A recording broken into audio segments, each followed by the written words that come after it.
Come on down. Alexis.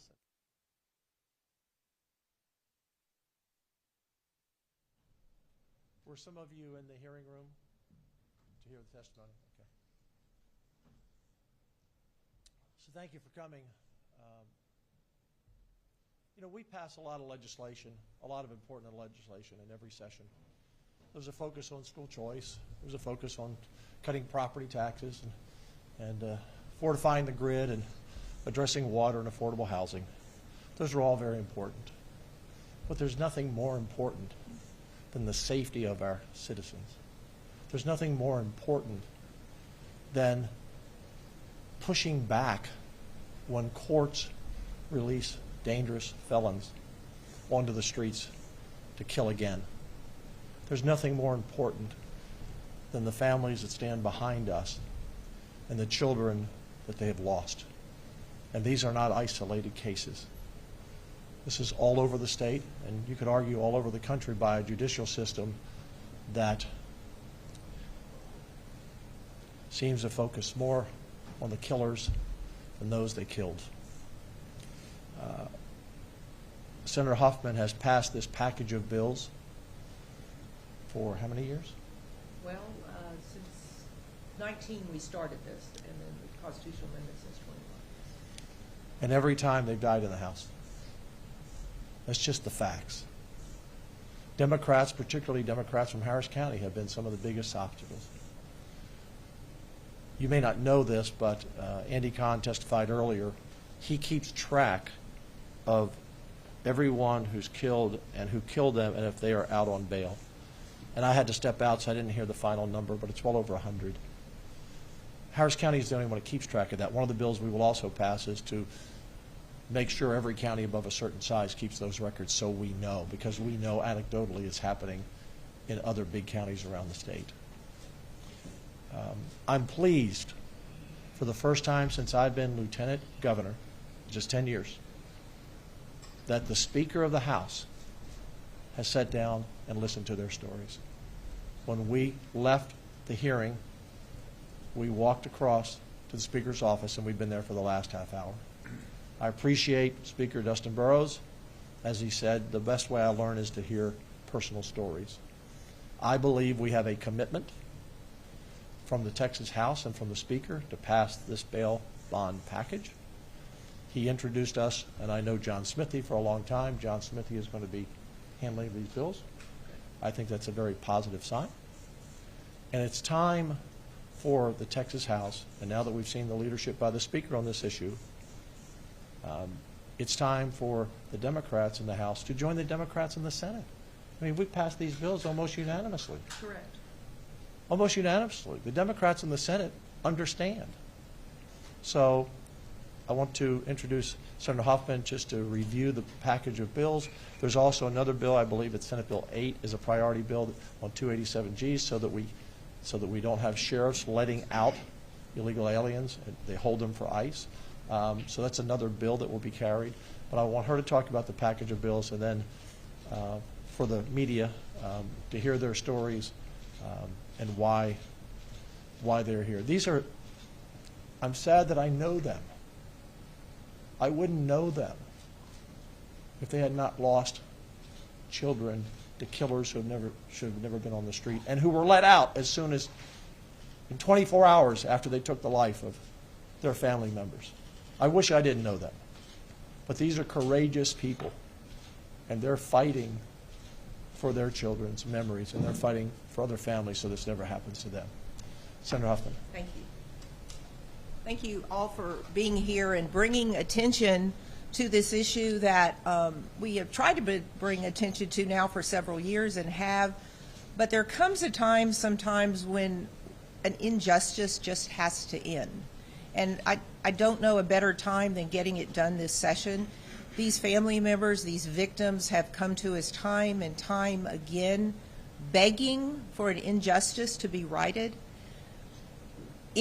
At some point, you know, you have to think, like, why are we here? What is this all about? Why are we here? What's government about? Well, one of the most important things, in my opinion, that government has to do is provide public safety and basic safety and rights to the citizens. And every one of the people up here, the victims who are the surviving victims, let's put it that way, because their loved ones have been brutally murdered in some horrible fashion or another, they have rights. This is about victims and citizens being able to feel like their government, that the institutions that are should protect them are actually doing their job. Sometimes you have to pass certain laws to do that. So yet again, this session, we're making another attempt to get that done. I'm absolutely thrilled to hear the Lieutenant Governor say that he's spoken to Speaker Burrows and that we will have House support on this, because as I've said before, this has come out of the Senate in a bipartisan fashion. I have support letters on this package from Mayor Whitmire back in Houston, from Sean Terry, the new Democrat elected DA in Harris County, who support this. And now we know that perhaps the House is going to be on board and that there will be a will to get this done, because that's really all it takes, is a will to do the right thing. These are a series of very common sense. Some are some improvements on the SB 6, which passed in 2019, which controlled who could get a personal bond. It expands that. It brings a right for the district attorney to appeal a ruling about a bond that they feel is inappropriate and too low under the circumstances. It provides that the presiding elected judges have to make some of these decisions on the most serious offenses rather than let an appointed magistrate do that, to bring accountability to the judicial system. Most importantly, we are going to have two major constitutional amendments. One will provide, if an illegal, undocumented alien, as defined under federal law, is found to have probable cause to have committed a felony in Texas, that they can be held without bond, period. From there, the process can go forward and the trial can be had, but in the meantime, that person is held with no opportunity for bond. That SJR, that bill, is dedicated in the memory of Jocelyn. It's called Jocelyn's Law, and Jocelyn's mom is here. She very bravely testified. I told her today that no mother could have done better for her daughter as she did today for her. These are real people, folks, who have suffered great tragedy because, as I said in committee, we failed them. We failed them. And we have to make this right. We also want the constitutional amendment to pass that would allow judges, after a hearing, to deny bail, again, to the most violent offenders. We're not talking about misdemeanors offenders. All the bail reform, everything we've done for misdemeanor, low risk, nonviolent offenders, all that stays in place. So don't listen to those opposing this bill who say we're trying to put everyone in jail or we're undoing, treatment. None of that is true. This is about targeted violent offenders who have been released multiple times to commit horrible crimes upon the citizens of this state. And I'll say that Andy Kahn, who's here, I see he's joined us from Crime Stoppers in Houston, has kept really good records of what has gone on. Since January of 21, when we passed this out of the Senate, prior to that, and we tried to get this done, 162 people have been murdered in Harris County by individuals who are out on one or more bonds. Now, just chew on that fat for a while, folks, and imagine it was your family member, your relative, someone you knew or loved, your neighbor, who had been needlessly killed because of a lack of the government, of us, of the legislature, taking care of you and what's best for you. We also discovered through our research that Harris County, Texas is using taxpayer money to donate to the bail project and setting bail or providing bail for got to be felons, because some of the bail project money was $10,000 at one time, another time it was $6,500. So those are bail amounts for felony offenses. So we're going to put an end to taxpayer-funded bailing out criminals using the same money that's supposed to be used for prosecutors and police, law enforcement, and for protecting our victims. So we're taking a big bite out of this. We're going to, I said, and I think I have Lieutenant Governor's backup. We're playing hardball this time, right? Hardball. We have got to get this done for the people of Texas, and we're going to work darn hard to get it done. Thank you. My name is April Aguirre. I am the aunt of 9-year-old Arlene Alvarez. Arlene Alvarez was killed on her way to dinner on Valentine's Day 3 years ago this Friday. She was within arm's reach of her parents, and they still couldn't keep her safe. The individual that shot her was out on bond before Arlene's body left the hospital to a morgue. And this is where our fight began. We are common people that had to take a crash course in this criminal justice system, and since then have vowed to help other crime victims. Today, under the leadership of Lieutenant Dan Patrick, Senator Huffman, and with the help of Andy Kahn from Crime Stoppers, and of course with the support of crime victims, today we say our laws change and are going to be changed to benefit crime victims. We need to stop with the misaligned sympathies of criminals only because they're minorities or low income. We got to switch that around. The majority of crime victims are also minorities and are also low income. We did not have the money that day to bury Arlene. We didn't have the money, not even for a cremation. But there's no payment plans for funerals. And because we didn't want to put her in a whatever box, in a whatever plot, we had to take a loan.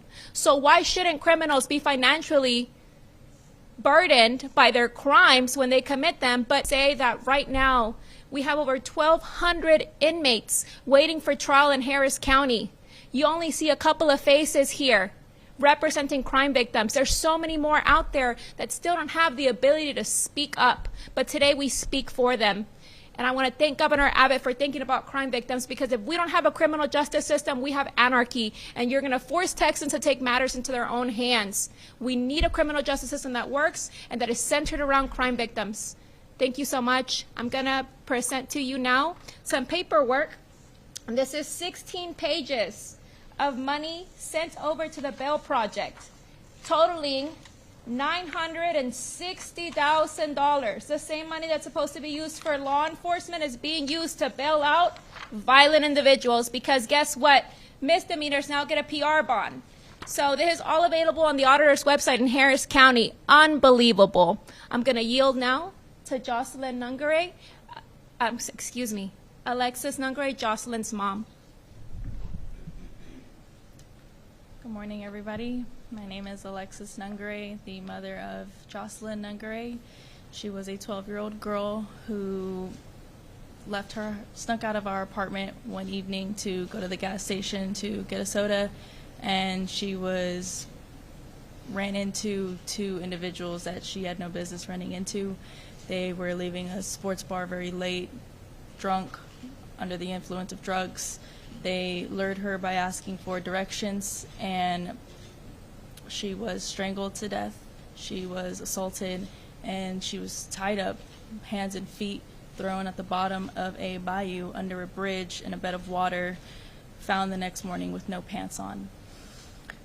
In the process of trying to process my daughter's loss and trying to process with my family, trying to process and plan a funeral for a 12-year-old child, I was forced to go to the court system and be in court for both of these individuals who were two illegal immigrants who were apprehended individually at their own times, one in March, one in May of 2024. 3 weeks later, after the last one was released, they took Jocelyn's life. I had to go to court with my family to ensure that they were going to get an adequate bond, because in the state of Texas, they are required a bond. And I think it's an insult to Jocelyn and our family and every other victim that has had to go through this, to sit in a courtroom with the faces of the people who's my daughter's last people she saw before her last breath, to make sure that these individuals did not get released. These individuals had no business being here in the first place. And the fact that me and my family had to be there to make sure they had a high enough bond is something we shouldn't have had to sit through. No victim should have to be subject to that. No victim's family should have to be subject to that. And I stand here with trying to bring my testimony and testify and say that anyone who comes here illegally and creates and does crime should not be allowed a bond.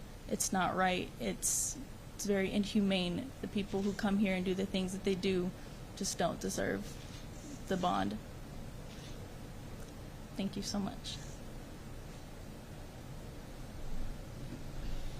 Hello, everybody. My name is Paul Castro. In July of 2021, my 17-year-old son, my 13-year-old son, and I were driving home from an Astros game when we incurred the wrath of a person who was a two-time felon who had been out on parole at the time that this all happened. He chased us. He got mad at us on the road, tried to get away. He chased us for 3 miles down I-10. In an effort to get away, he took 2 shots at us from behind. One of those 2 shots hit my 17-year-old son in the head and killed him. I cannot explain to you what it's like to be in a vehicle with your most, beloved person in the whole world dying next to you. He died that night officially, but that was just the beginning of the horrors. His killer was arrested thanks to the hard work of Houston Police Department and Crime Stoppers in gathering over 100 tips. The judge knew that he was a 2-time felon. The judge knew that he was a violent offender and tried to set a bail bond high enough that it would not be met, $350,000. Unfortunately, because of a loophole in the system, he was able to get out barely a month after he was arrested. The time he was let out, because of a glitch in the system, he didn't even have an ankle monitor attached to him that first weekend. He was able to roam free. I cannot express to you the amount of fear and terror I had also, this deep, deep desire to see something changed. Mr. Williams was out for a year and a half awaiting trial. And in that time, he actually broke his bail bond violation a couple times. And because of the lax system in Harris County, we weren't even notified until 3 weeks after the event. The system's broken.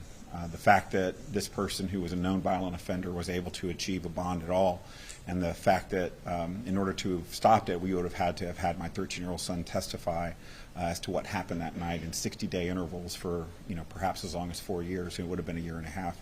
Simply unacceptable. The bills that are being placed forward by Senator Huffman, being supported by our Lieutenant Governor and Governor, should be nonpartisan. There's nothing partisan about asking our judges to hold people accountable when they do horrible things. There's nothing that should be partisan around keeping our community safe. And I call upon especially the Texas representatives in the House who are from Harris County to stand with us. There's, again, no reason for this to be anything other than that. Stand with us and support these bills in the House versions to become law so that we can make our community safe again. Thank you. I'm Nancy Bulla. My daughter was murdered 3 years ago, Indigo Garza. She was 20 years old. She was, a year prior, she was sent to jail for 29 days and only served 9 days. Not only did they enable her, but they let her out to exactly what was destroying her in the first place. She didn't get a chance to sober up or make changes. And so now, a year later, she was murdered. And she didn't get that chance to make changes. Thank you.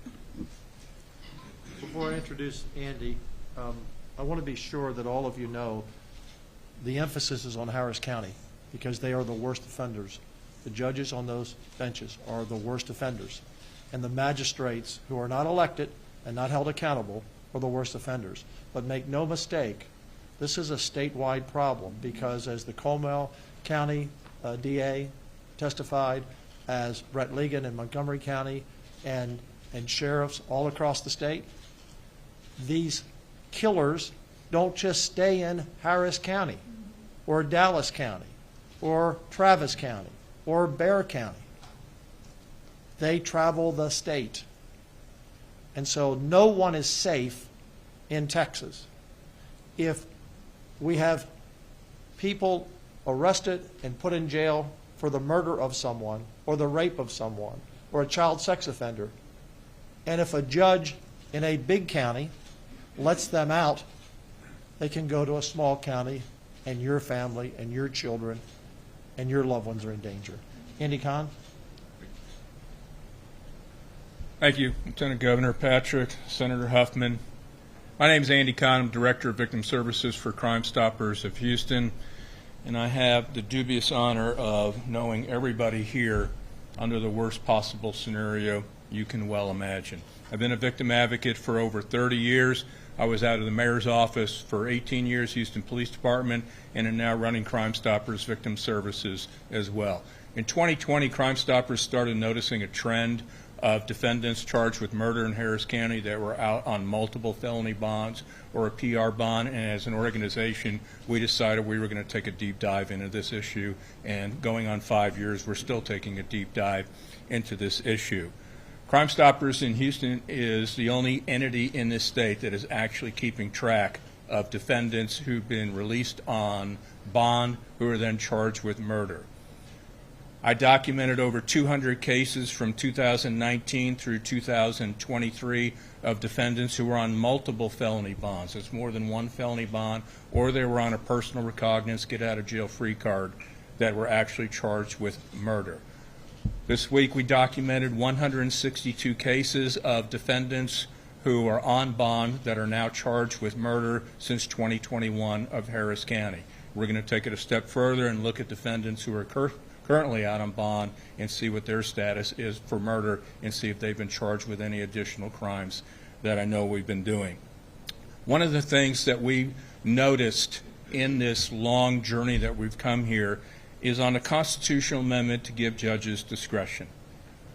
From a personal perspective and an organization perspective, there is absolutely no downside in allowing judges discretion. It's not a mandate. And I'm sure most of the judges in this state would say we would love to have discretion.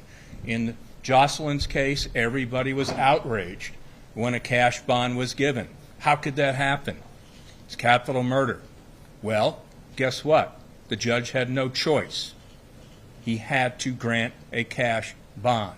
My best guess, perhaps, if the judge had a choice, which is what the constitutional amendment would be, there would be no bond. This is at least our third, perhaps even fourth attempt at this. I'm hoping the third time's the charm. It's time to allow Texas voters to decide. That's all we're asking. The Senate, thankfully and gratefully, has passed this out repeatedly for whatever reasons are beyond my comprehension. I have no idea why. It simply defies logic. It has not come out of the House. This should be about as nonpartisan bill as you can. Crime victims don't decide, hey, I'm a Democrat, I'm a Republican. They are all of us at all times. We are asking the House to allow this to come out and let the voters decide. Let the voters decide, is this a good bill or a bad bill? Don't be the ones deciding for the voters. Texas voters deserve to have the opportunity. We have seen multiple defendants get out on capital murder bond. We had a defendant who was on a $150,000 bond for capital murder that was now charged with another capital murder, and that was 71-year-old grandmother Martha Medina, who was simply getting breakfast out of McDonald's when she was killed by a defendant out on capital murder. We had the first that I've never seen in my career. We had one defendant who was on 2 capital murder bonds in 2 different counties. That's absolutely absurd. He was on bond for capital murder in Harris County, then he was charged with another capital murder in Galveston County and posted bond. He was out on bonds posting $1,650,000 because he also was on bond for aggravated robbery in Fort Bend County. 3 counties, 3 different bonds, 2 of them for capital murder. It's never happened before in this state's history. So I am urging everybody here to take a good look at these provisions that are being taken up by the Senate. And I'm asking everybody for the, as a victim advocate and Crime Stoppers, I have the hard task a lot of times of talking to families who lost loved ones. And then it's more difficult when I tell them, your loved one was murdered and the defendant was out on multiple felony bonds. He was out on PR bonds.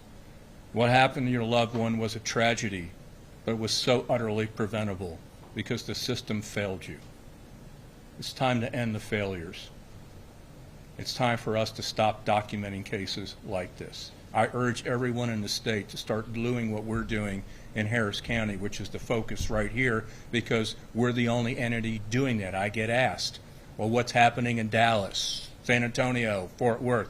I don't know, because nobody knows, because nobody's documenting this. So, again, thank you, and let's get this done.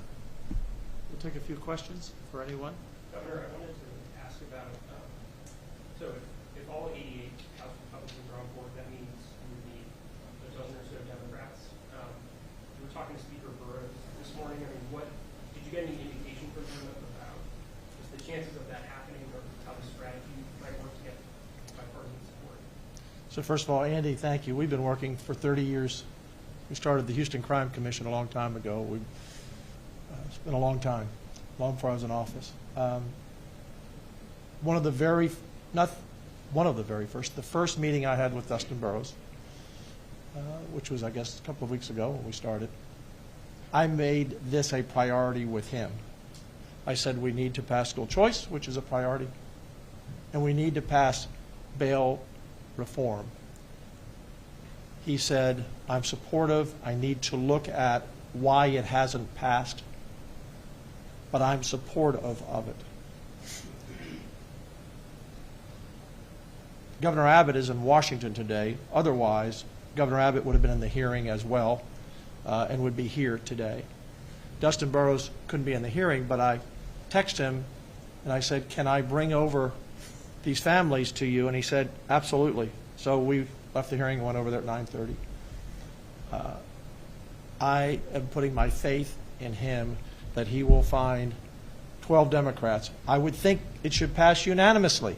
There should not be one no vote in the Senate or the House on this legislation. But I'm counting on him to get this done. In the past, Democrats appointed by speakers in key positions have bottled these bills up. There are lots of ways to kill a bill. Points of order, slowing it down, whatever the answer is. There is no excuse. This is an emergency item. We will pass next week all of these bills off the Senate floor. Most of them will be unanimous or near unanimous.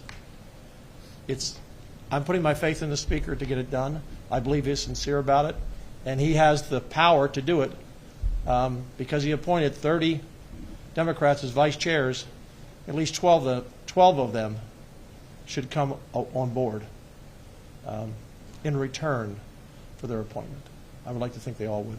Next question. Senator Hoffman, there have been multiple references to Harris County Democrats in the House. Who are you talking about? Well, if you ask, I'm not going to start naming names because I probably wouldn't name all of them, but they are all Democrats from the Harris County region, so you can do your research or pull the voting history. Yeah. What would hardball look like from your perspective, the strategy? I'm going to let Lieutenant Governor describe hardball because he's probably would be the pitcher, right? Yeah. In my 10 years, we played hardball. We played hardball in 2017 and forced a special session and passed a lot of bills that should have passed the House. We played hardball last year and said we're not giving up on our $100,000 homestead exemption. And this time, we will play hardball on this issue. As far as I'm concerned, if these bills do not pass the House, I see no reason for us not to go to a special session and another special session and another special session.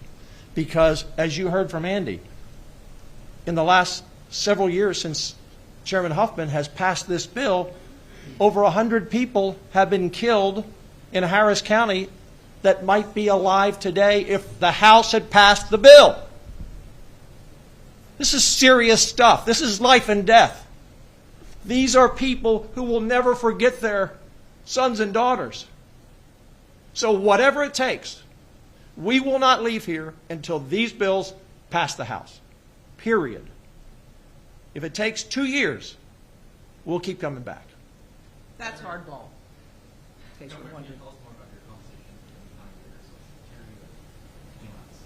I have not talked to county leaders. Governor, can we go back to the conversation with Speaker Burrows. Yes. I think there was a little bit of a sliver of a feeling that we may have even come in this morning thinking you were going to be critical of the House for not passing this legislation. I remember even last session at one point you had said you hadn't spoken to the then Speaker of the House pretty much the entire session until it was April or May. And now it sounds like you kind of just walked into Speaker Burrows' office and had this discussion with him. Can you talk a little bit more about the relationship if you see moving forward? Sure. Look, I may have disagreed and did disagree about the process, but he's the Speaker. And my job is to get things done. So my job is to work with the Speaker. And that's what we're doing. Dustin is the smartest guy over there. He is.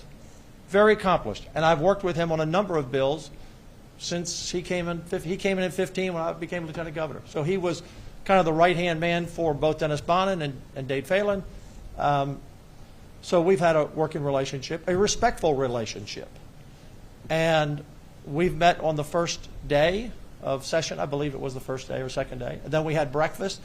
You know, the previous Speaker, I'm not going to, that's yesterday, but we didn't have a conversation for 2 years. For 2 years.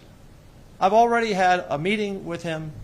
We've already had breakfast, which the governor characterizes the best substantial breakfast we've ever had to talk about issues. It wasn't just happy talk over, you know, ham and eggs. And we've talked since then, I think twice. And then I communicated with him and said, I know you're busy, but can I bring these witnesses over? I asked him that last week. He said, absolutely.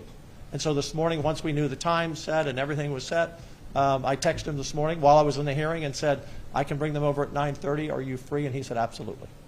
So we have started out on a good path. But at the end of the day, the only thing that counts is when session is over, which bills pass and which bills don't.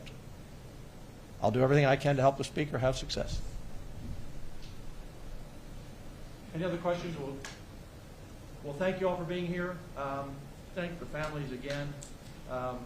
Their stories are just a small piece of the suffering of many people in this state. And we're going to get this done. Thank you all very much. Thank you.